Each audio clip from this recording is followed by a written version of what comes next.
tudo bem com vocês? Estamos aqui para mais um podcast Plenamente. E essa série especial sobre o livro TDAH e você, como esse transtorno impacta a sua vida. E hoje a minha convidada, mais que especial, é minha querida Cláudia Antelo, uma terapeuta ocupacional que está com um capítulo lindo no livro, falando sobre como a arte circense pode impactar positivamente aí a vida das pessoas com TDAH. Um capítulo que realmente chamou muito a minha atenção, não só pela forma como foi escrito, mas também pela intensidade dos benefícios, né, que o movimento corporal pode trazer para as pessoas com TDAH. Bem-vinda. Obrigada. Tia, não tem jeito, não sai. Tem jeito. Eu não tenho culpa que a minha família só tem gente inteligente. Desculpa. A gente pois é isso, minha tia. Bom, né? Tia, se apresenta. Conta um pouquinho sobre quem é você, sobre o seu trabalho. E hoje a gente vai falar, assim, especificamente sobre o tema do livro, né? Que, gente, realmente o seu capítulo foi um dos que eu mais gostei. Bom, pela importância, né, dessa informação que é nova, né?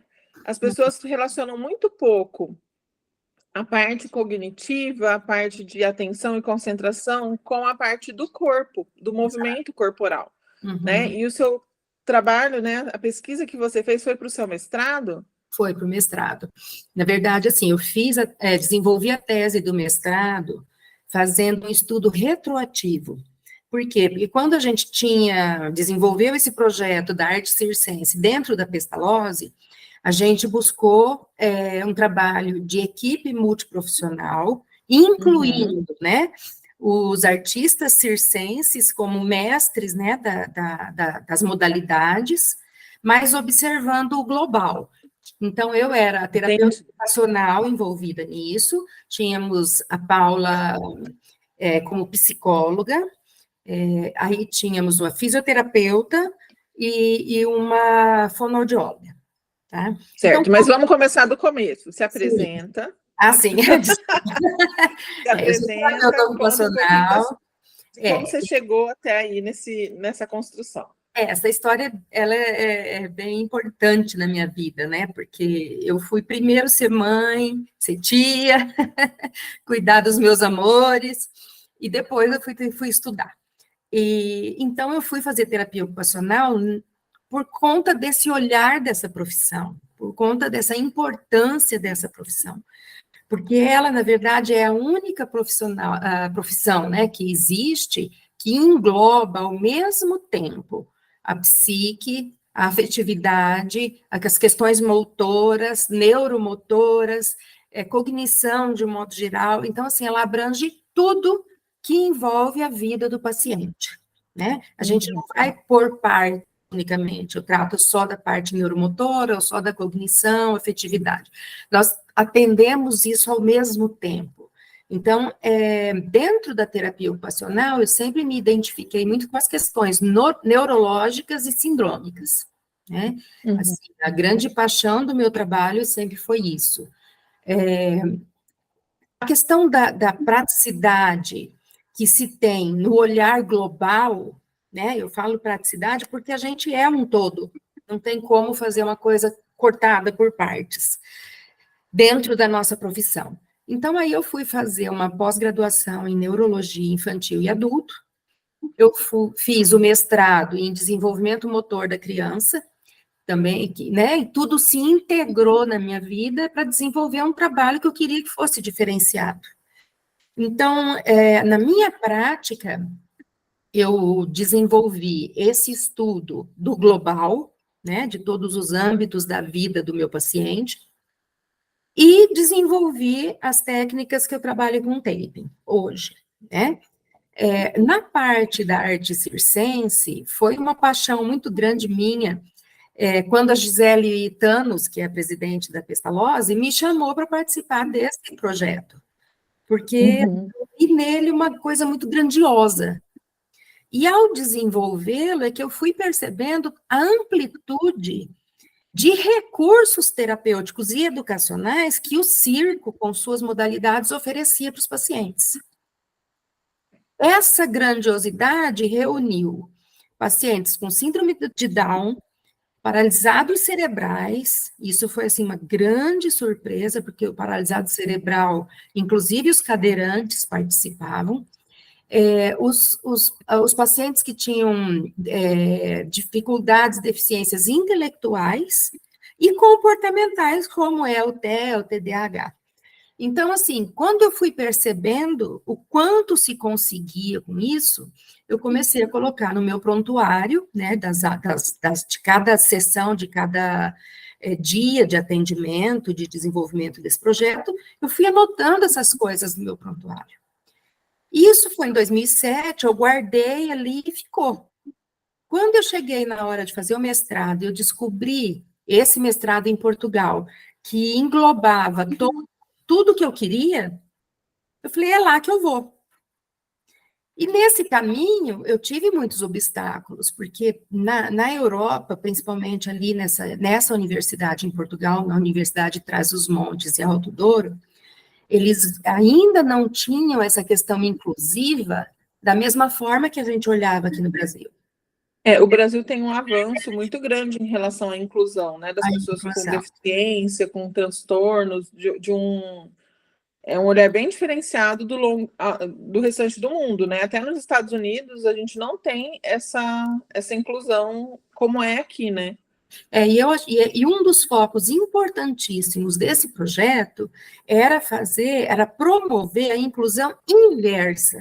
O que era isso? Era trazer a comunidade para dentro da Pestalozzi, crianças sem deficiência nenhuma, sem alteração nenhuma. Então, eram os irmãos, os primos, os amigos das crianças que foram elegíveis para o projeto, para serem colocadas nesse projeto, nessa interação, onde a diferença não ia fazer tanta diferença, porque nós queríamos que, com essa comunidade, os nossos pacientezinhos da Pestalozzi pudessem evoluir socialmente também, comunitariamente também. Então, esse foi um ponto também de muita importância. Então, por isso que eu digo que ele foi um projeto muito global. Ele abraçou muitas frentes. Uhum. Inclusive, eu tenho muita vontade de repetir esse projeto lá dentro, porque foi maravilhoso. E então, nesse momento, quando você surgiu com esse livro, né, eu vou dar um pulo, um salto aí na minha história, me veio extremamente essa ideia. Porque eu falo assim, a gente tem que mostrar a terapia ocupacional além do consultório. Porque nós trabalhamos com o cotidiano. Então, na minha prática, é levar o paciente para um parque, é levar ele para um McDonald's, porque ele não sabe cortar um sanduíche, ou ele não sabe se servir, é levar ele para andar no rodapé ali da calçada do parque indígena, porque ele tem que trabalhar o equilíbrio, a integração sensorial, é colocar ele no balanço de um parquinho, e não só dentro da sala de atendimento de integração sensorial. Então, assim, é trabalhar todos os sentidos, desde o paladar, que é quando ele vai lanchar, ele vai comer, ele vai se alimentar, ele vai cuidar de si mesmo, né? É a higiene antes de entrar da sessão, de hora de sair. Então, é abranger esse todo. E no circo, Sofia, o que foi muito interessante é que a gente tinha malabares, equilibrismo, tínhamos, por exemplo, os malabares como vários instrumentos, né? Não eram só bolas, argolas, era tudo que a gente tinha naquele ambiente, né? O equilibrismo não era só aquela questão de andar na corda bamba, não, a gente começa ali no solo mesmo, né? Eles o próprio corpo. Então, tudo isso envolveu essas crianças com distúrbios de comportamento, de cognição, com uma intensidade muito grande, porque se você não se concentra, você não consegue. Eu passei pela experiência porque eu fazia junto com eles. E teve muitas coisas, por exemplo, tecido acrobático, para mim eu não conseguia subir naquilo. Nossa, deve ser muito legal, né? E o pacientezinho paralisado cerebral olhava para ele, estava lá em cima. Eu tenho as imagens, né, na minha tese, na minha dissertação. Era o pacientezinho com síndrome de Down, que ele estava ali manipulando os objetos, ele estava ali com toda essa questão tátil, sensorial, uma atenção que não é própria deles. Né? Eu vi o paralisado cerebral, vindo para o solo, fazer cambalhota, fazer algumas posturas ali que ele não conseguia antes.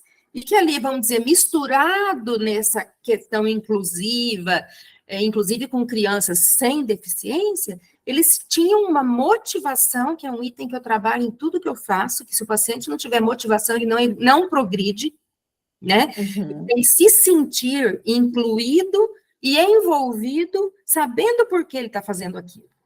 Então, a gente ia explicando, nós vamos fazer cambalhota, por quê? Porque você vai rodar em cima do seu próprio corpo, nós vamos fazer primeiro um rolamento no chão, que é na horizontal, para depois ir, por exemplo, para cambalhota, que é no outro plano, que é você rolar por todo o seu próprio corpo. Então, a gente ajudava, obviamente, né? Aqueles que necessitavam. Mas foi uma surpresa muito grande para mim, os resultados alcançados. Então, por isso eu tentei trazer para o seu livro, aí, para esse nosso livro, né? Essa questão que é um olhar, eu tenho certeza, muito inovador. Pensando Sim, porque hoje, assim, o que você traz, assim, em a gente relação hoje, então, nós estamos em 2022. Isso aconteceu lá em 2007, 2008. Então, olha quanto a Pestalozzi está lá na frente, né? Sim, Quanto esse trabalho em grupo é desenvolvido lá com muita eficiência, né? E lógico, não é só esse projeto, né? Lá tem centenas de projetos. Eu lembro que eu trabalhei no do Moinho do Papel lá como instrutora. Exatamente. Eu ficava impressionada com a capacidade das crianças. Porque ali a gente começa, por exemplo, no Moinho de Papel, a gente começa indo a campo coletar as folhas, as plantas, para daí fazer o processo de dissecação, de moer e triturar, depois montar aquilo dentro da grade para formar a folha de papel. Isso vai para a prensa. Então, é todo um processo onde o paciente, que não é só a criança, né? Nós atendemos de mamando caducando, a gente tem ali dentro o foco do desenvolvimento humano. Essa Sim. questão é de humanizar mesmo. Não é uma instituição voltada para instituir procedimentos clínicos apenas. Nós queremos muito mais que isso. Então, assim, esse projeto do Circo Escola foi um sonho da Gisele, foi um projeto da Luciana Zambuja, foi muito bem escrito, foi aprovado pelo MEC, né? Nós tivemos toda essa questão de receber verbas federais, que, lógico, não eram uma maravilha, mas que nos ajudou muito e nos permitiu, né, desenvolver esse trabalho. Então, dentro do livro, eu busco, resumidamente, né, porque a gente tem limite de espaço e tudo mais, porque também não é um livro de pesquisa, né? Sim. Mas eu tentei trazer nesse compilado um pouco dessa emoção, um pouco dessa efetividade de resultados. Porque você fala arte circense, a gente vai muito para a infância, né? A criança que tem aquela visão do circo, eu quero ir no circo, eu quero ir no circo. O que envolve essa criança? É a fantasia do circo. É o mundo ilusionista do circo.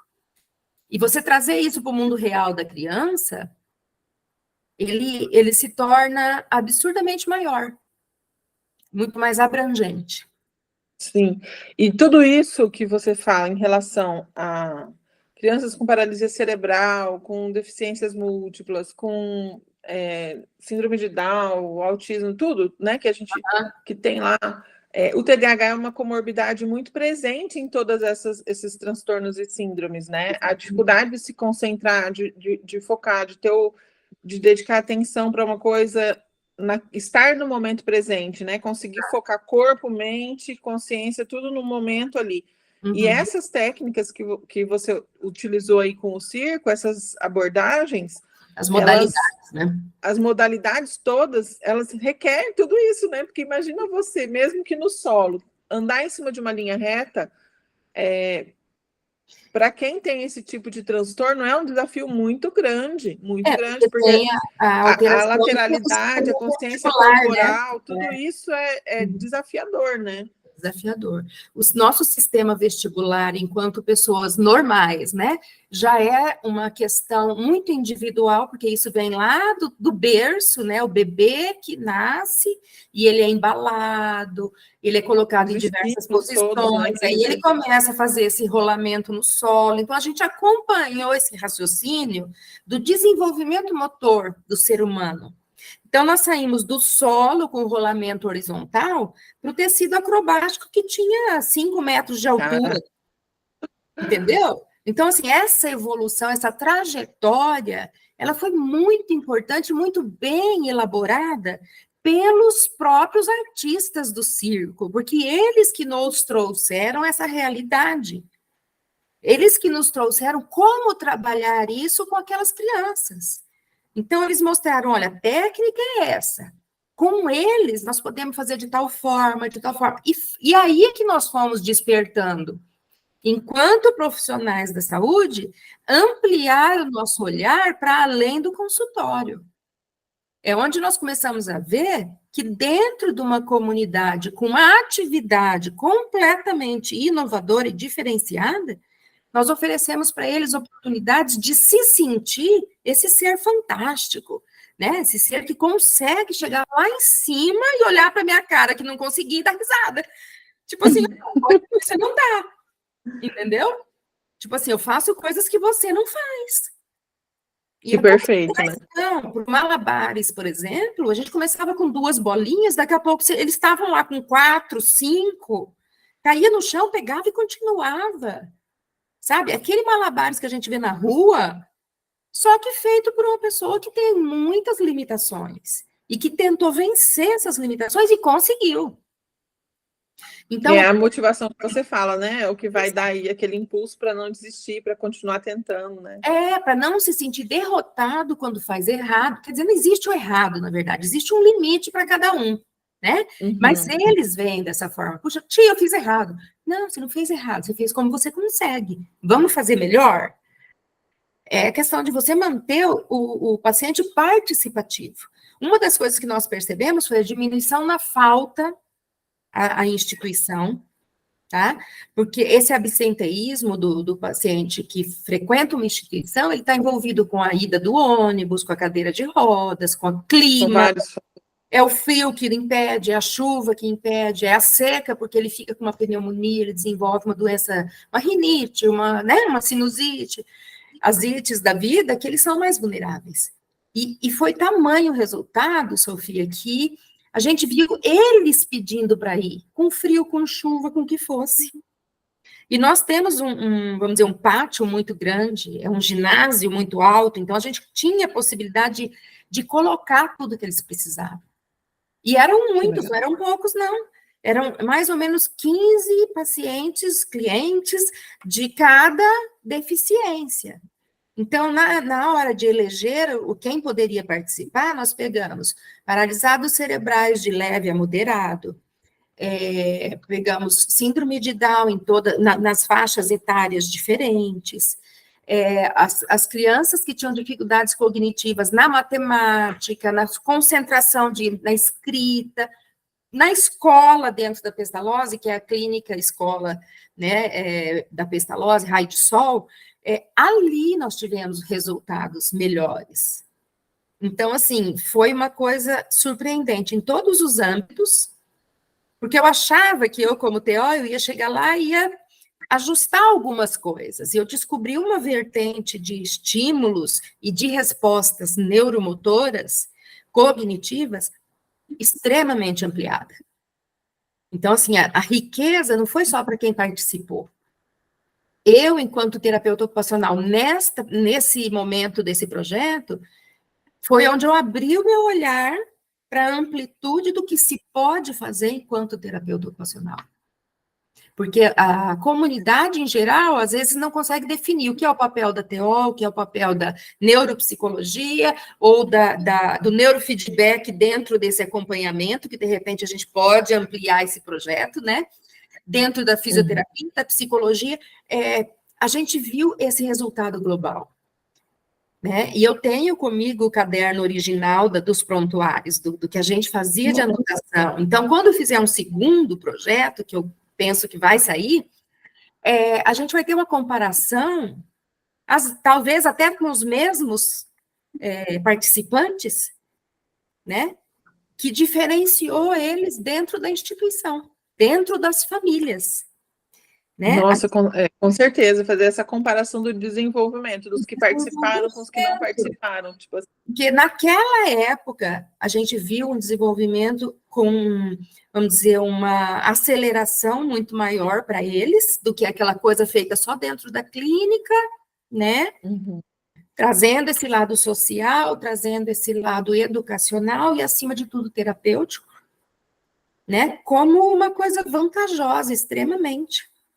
E o que acontece? A gente busca hoje formas de se conseguir recursos para desenvolvimento de projetos, e eu tenho para mim que eu vou apresentar essa possibilidade da gente reorganizar esse projeto e refazer com outros públicos, e sim, de forma que seja mais amplo até, porque o resultado ele vem de uma maneira assim, vamos dizer, galopante, né? Nossa, que maravilhoso isso, né? É muito bom. Eu falo, o Brasil precisa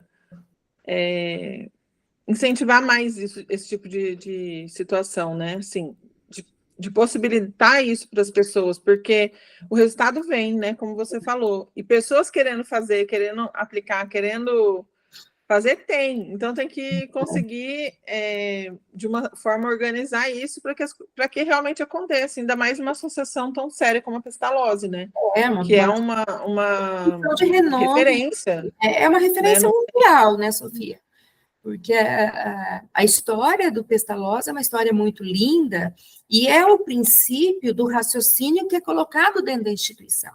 Então, quando se contrata um profissional dentro da instituição, nós tentamos colocar esse profissional dentro dessas diretrizes de participação mútua, né, de motivação, de estímulo e resposta, em todos esses âmbitos. Então, assim, eu gosto muito, porque o paciente entra lá, ele não vê uma clínica, vamos dizer, um hospital, uma clínica somente que visa a questão motora da reabilitação. Uhum. Os projetos, a gente desenvolve projeto de rádio e televisão, por exemplo, onde eles falam no rádio, a parceria com o CDB, com a rádio CDB. Então, assim, a gente tendo o respaldo da comunidade, do governo, e a gente acredita que o nosso governo atual vai ter esse olhar para nos apoiar, porque ele tem essa visão da inclusão, né? A gente vê a participação da Mônica Riedel em muitas frentes que trazem essa visão da inclusão. E, com certeza, quando a gente apresentar para o Riedel essa questão da inclusão, inclusive inclusão inversa, que é uma coisa muito inovadora. Até que nós desenvolvemos isso, eu nunca tinha visto nenhum projeto dessa forma. Né? É verdade. As crianças sem deficiência iam dentro do ônibus com as crianças com deficiência em momentos que a gente promovia saídas da instituição para trazer esse olhar comunitário, né? Esse olhar de sociedade. Então, se você vai para um shopping e ali tem crianças na cadeira de rodas, crianças com Down, autistas e crianças sem deficiência ao mesmo tempo, a sociedade olha diferente. Uhum. Se você muito legal isso. Se você vai empurrar uma cadeira de rodas no shopping, você chama atenção. Mas se você faz isso, você chama muito mais atenção. Uhum. A gente teve tem o drive-thru, né, da sustentabilidade que acontece várias vezes por ano, que a Ana Franzeloso faz. Esse ano ela me convidou para coordenar a parte da saúde. E aí a gente teve uma tenda da saúde e o tema foi sobre o autismo. E aí eu fiz um desfile com crianças autistas e crianças típicas. Uhum. Foi muito legal, porque as pessoas que estavam lá se surpreenderam tanto de ver a integração entre essas crianças típicas e não típicas. E tinha cadeirante, tinha apareceu de tudo, porque a gente vai falando e as mães eu também quero levar minha filha, não sei o que. Todos querem participar. Tinha, acho que umas 20 crianças, e também foi assim, o evento era para os autistas, mas vieram outras síndromes, vieram outros transtornos e crianças típicas também, e foi lindo. O povo, assim, todo mundo chorou. Porque foi muito legal, assim, aqui em Campo a Grande, interação entre eles, né? a gente tem uma fotógrafa, a Sara Genta, que inclusive é muito amiga minha, que o sonho dela é fazer um projeto de fotografia com essas crianças. Nossa, que legal. Né? Então, assim, é a valorização dessas crianças perante a sociedade com muitas frentes diferentes, né, Sofia? E o que eu penso desse livro que está sendo lançado agora é que ele vai mostrar uma diversidade de assuntos, de abordagens sobre o TDAH, é assim, muito ampla, é muito abrangente, né? Sim. E o que eu achei muito legal é que não é um livro técnico, né? Não é um livro... O meu objetivo era esse, porque, assim, livros técnicos tem muitos, só que quando a mãe chega aqui para conversar comigo, por exemplo, quando vem investigar um filho, a primeira coisa que ela fala, eu não sei como que eu posso entender sobre isso, eu quero entender o que é isso, como que é isso, e aí se eu dou um livro técnico para ela, ela não vai entender nada. Então, a minha ideia foi, esse vai ser o primeiro livro sobre o TDAH escrito no Brasil, que traz essa linguagem lúdica, acessível. Mais popular, né? Eu falo, de uma forma que as pessoas leiam e compreendam. E eu pedi muito para os autores, apesar de ter pego só autores técnicos excelentes no que fazem, eu pedi para que a linguagem fosse uma linguagem simples. Para que qualquer mãe que chegasse aqui eu pudesse falar, lê esse livro, que você vai entender de uma forma global o que é isso. Né? E as possibilidades. Por isso, tanta diversidade de profissionais e de linhas de trabalho, né? E sem comparação sobre o que é um melhor que o outro, não é sobre isso. É sobre diversas possibilidades. Possibilidades, é ampliar o olhar da família para aquilo que essa criança vai fazer. É só ser bem direcionada, né? É ser bem trabalhada, é ser bem estimulado, né? E eu fiz um compromisso, quando você me convidou, que a minha parte da verba de venda disso será da Pestalozzi. Né? Porque é uma maneira, sei que é uma maneira de eu colaborar para que esse projeto saia novamente, né? E eu creio que a partir dessa nossa conversa, depois a gente possa ter uma outra oportunidade onde a gente inclua o neurofeedback e as suas práticas nesse projeto, né? E consigamos desenvolver isso de uma maneira ainda melhor. Eu estou vendo seus olhos, viu? Que bom que você tem o mesmo amor que eu por essas coisas. Eu fico muito feliz. E é muito importante, Sophie, pessoas que tenham essa iniciativa de fazer as coisas acontecerem, né? Para o bem, né? Porque hoje a gente vê muito aí no mundo afora, estampados nos jornais, nas mídias, os problemas, vamos dizer, as coisas mais pesadas. E muita gente acha que são essas crianças que são pesadas. Eu ouço muito falar, você consegue trabalhar com isso de um jeito que eu não consigo. Eu falo, cada um nasce para uma coisa, senão o mundo não ia girar. Então, se quem nasceu para isso se dedicar, nós vamos ter coisas muito boas para mostrar dessa comunidade de pessoas que são tidas atípicas, se estão tidas com deficiência. Botar, escancarar para o mundo que essas pessoas fazem coisas que a gente não consegue, né? E essa união de forças, e eu penso que lá em São Paulo, na nossa, no momento desse lançamento, nós vamos ter uma corrente de energias tão forte, porque essas pessoas se dedicaram a esse projeto, a escrever de forma que as pessoas consigam compreender, consigam valorizar, né, essa população, que hoje tem um número muito alto, né, presente, dentre aí os percentuais e estatísticas dentro do Brasil e fora, né, mas a gente falando dentro de Brasil, que a gente vê assim, puxa, é uma possibilidade rica, né? Com certeza, com certeza. A gente utilizar cada capítulo desse para colocar ele dentro. E a doutora Maria José, ela é lá da Pestalozzi, ela é nossa conselheira, ela é nossa voluntária, muito mais presente, inclusive, do que eu, né, ultimamente. E, assim, estamos... Ela é outra, que eu não sei como que dá conta de tanta coisa que faz. É o amor. Ela fala para mim, eu também quero aposentar para cuidar de neto, mas eu não consigo. Mas é o amor, né? Eu falo, é isso que nos liga num projeto tão grande, tão bonito, né?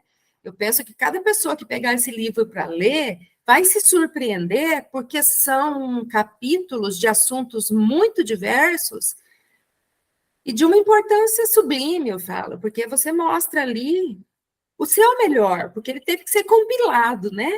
Então a gente joga uma semente. Eu acho que esse livro ele vai jogar uma semente para que essa semente produza bons frutos futuros para esse pessoal, né? Eu falo muito isso, vamos tirar esse pessoal desse mundinho pequeno que, eles são limitados.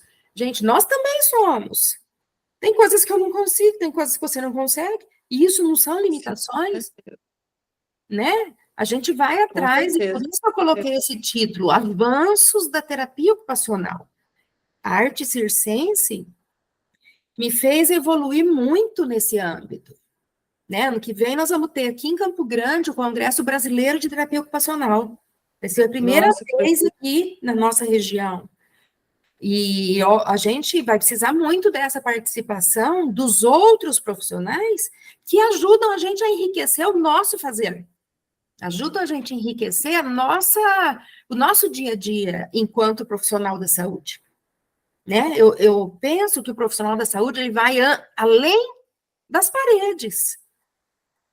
Porque o nosso cliente, ele está mais tempo fora do nosso consultório, ele está na vida do dia a dia. Eles estão indo na escola, cada vez que eles entram numa sala de terapia, eles desenvolvem itens e probabilidades que a gente desenvolve lá fora, que pode ser desenvolvido lá fora. Né? É óbvio que uma pessoa que atende fora do consultório, ela adiciona o transporte, ela adiciona o deslocamento, a responsabilidade é sua de estar com aquela criança. Então, geralmente eu peço para a família, por exemplo, se eu vou levar, uma vez eu levei um pacientezinho no Doces Momentos, sentamos lá, ela pedir para a mãe, você fica no carro. Porque se eu preciso de alguma coisa, ela está ali. E ela está ciente do que eu estou fazendo ali fora. Se eu vou para o parque indígena... É muita responsabilidade, né? No carro me aguardando, ou por ali, bebendo uma água de coco, mas ela está ali, né?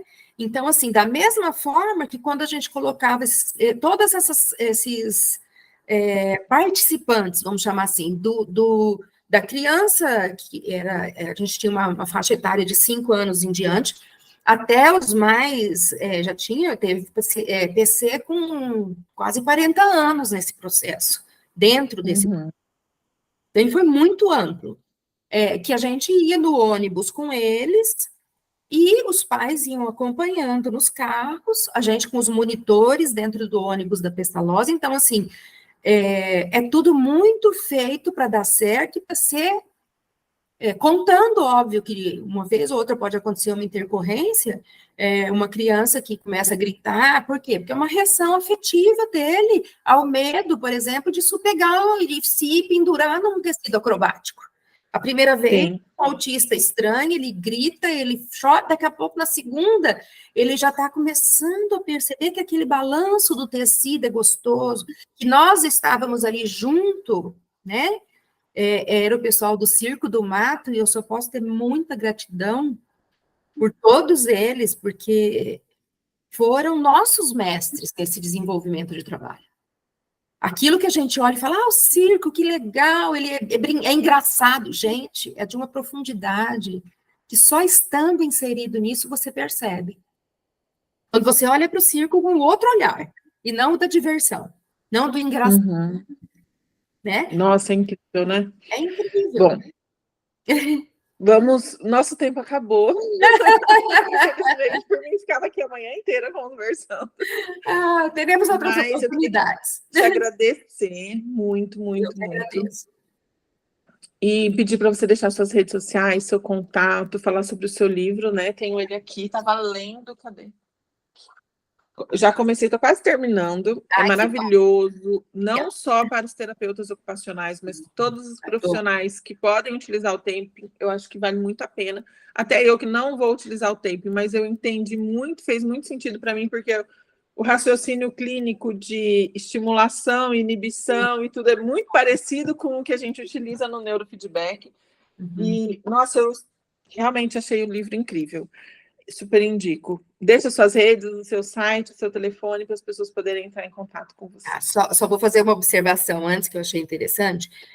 Você trabalhando o neurofeedback na parte motora, a gente pode agregar os dois estímulos.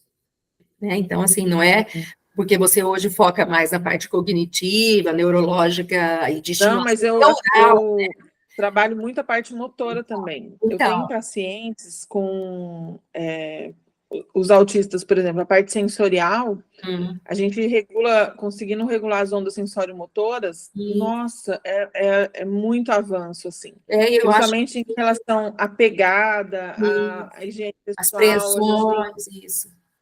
É uma coisa que a gente pode testar bastante. Aplicar antes, sem o taping e com o taping fazer o neurofeedback. Nossa, vai fazer muita diferença, porque são dois estímulos potencializando. Mas a ideia não vai faltar para nós duas. Mas eu quero agradecer mais uma vez, né, Sofia, essa oportunidade que você me dá, eu agradeço imensamente. Acho que Deus colocou você na minha vida, né? E eu vejo você seguindo esse caminho, vejo uma parte de mim aí e fico muito feliz. Meu contato de WhatsApp é 67 98407 9989. O Instagram é claudiaantelo.to de terapia ocupacional. Tá? E então, você escreve o Cláudia inteiro, o Antelo inteiro, ficam 2 azinhos repetidos ali no meio, .to. Tá? E o site é www.portaldotaping, a gente escreve com A, né? A gente lê taping, então é www.portaldotaping.com.br, que é onde eu coloco lá bastante coisas também do meu trabalho, os cursos, os produtos que... Onde vai ser o próximo curso? Agora em Brasília, no final do mês de agosto, tá? Em Brasília. E a agenda de curso fica toda disposta no site, no Instagram, inclusive de ontem para hoje ela postou vários cursos, vão ter curso em Florianópolis, Porto Alegre, Rio de Janeiro, Salvador, Cuiabá, nós vamos ter 2 cursos em sequência em Cuiabá, eu fico sexta, sábado, domingo e segunda lá, agora no mês de setembro. Então, assim, são muitas práticas, né? E o atendimento de paciente, que é o meu diferencial, é que dentro da imersão e do curso, a gente atenda pacientes para que os profissionais vejam as dificuldades, né, de atender um paciente real, que é diferente eu aplicar em você, você aplicar em mim, né, a gente pegar a coisa real, a situação real, e ver alcançar os resultados e poder fazer essas observações. Porque eu, quando fazia os cursos de taping, eu via muito assim, eu fazia no outro profissional, o outro fazia em mim, eu achava fácil. Quando eu chegava para ver os meus pacientes, eu falava, meu Deus, por onde eu começo? Como assim, né? Pegava um paralisado cerebral, um padrão flexor, espástico, e eu falava, e agora? Então, eu desenvolvi esse raciocínio clínico por isso.